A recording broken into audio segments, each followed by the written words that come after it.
चाणक्य नीति 13वां अध्याय भाग 2। मनुष्य अपने विचारों के कारण ही अपने आप को बंधनों में फंसा हुआ मानता है और अपने विचारों के कारण ही अपने आप को बंधनों से मुक्त हो समझता है।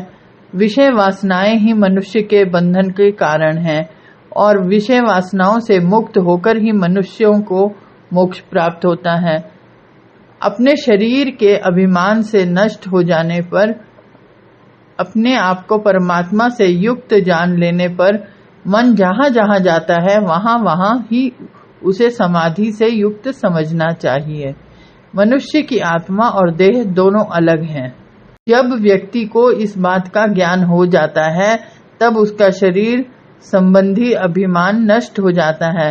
यही उसकी समाधि अवस्था है।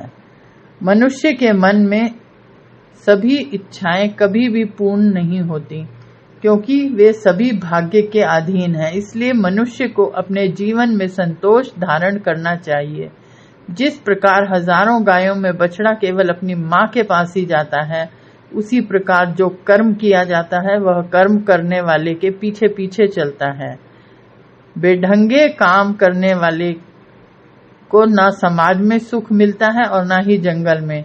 ऐसे व्यक्ति को समाज में मनुष्यों का संसर्ग दुखी करता है, जबकि जंगल में अकेलापन। अव्यवस्थित जीवन वाला व्यक्ति कभी भी सुखी नहीं हो सकता। जैसे फावड़े से खोदने पर पृथ्वी से जल प्राप्त होता है, वैसे ही गुरु की सेवा करने वाला विद्यार्थी विद्या को प्राप्त करता है।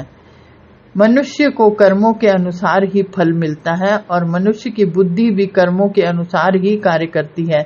इतने पर भी बुद्धिमान और सज्जन भली भांति सोच विचार कर ही कार्य करते हैं। मनुष्य जिस प्रकार का कर्म करता है उसी के अनुसार उसे फल मिलता है। गीता में भी कहा गया है कि मनुष्य को कर्म करना चाहिए, उसके फल की चिंता छोड़ देनी चाहिए।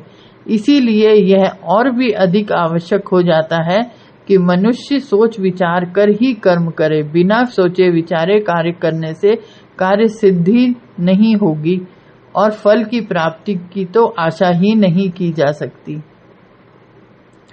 एकाक्षर मंत्र देने वाले गुरु की जो वंदना नहीं करता, वह कुत्ते की योनि में 100 बार जन्म लेकर फिर चांडाल के घर उत्पन्न होता है।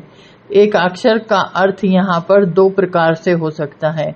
एक अक्षर का ज्ञान देने वाला भी इसका अर्थ किया जा सकता है और शास्त्रों में ओम को भी एक अक्षर ब्रह्म कहा गया है। इन्हें प्रदान करने वाला ही गुरु है। गुरु का जो आदर नहीं करता वह चांडाल के समान है। शास्त्रों में कृतघ्नता को पाप के समान माना गया है, जिसका कोई प्रायश्चित नहीं होता। एक युग के अंत में सुमेरु पर्वत भी अपने स्थान पर स्थिर नहीं रहता।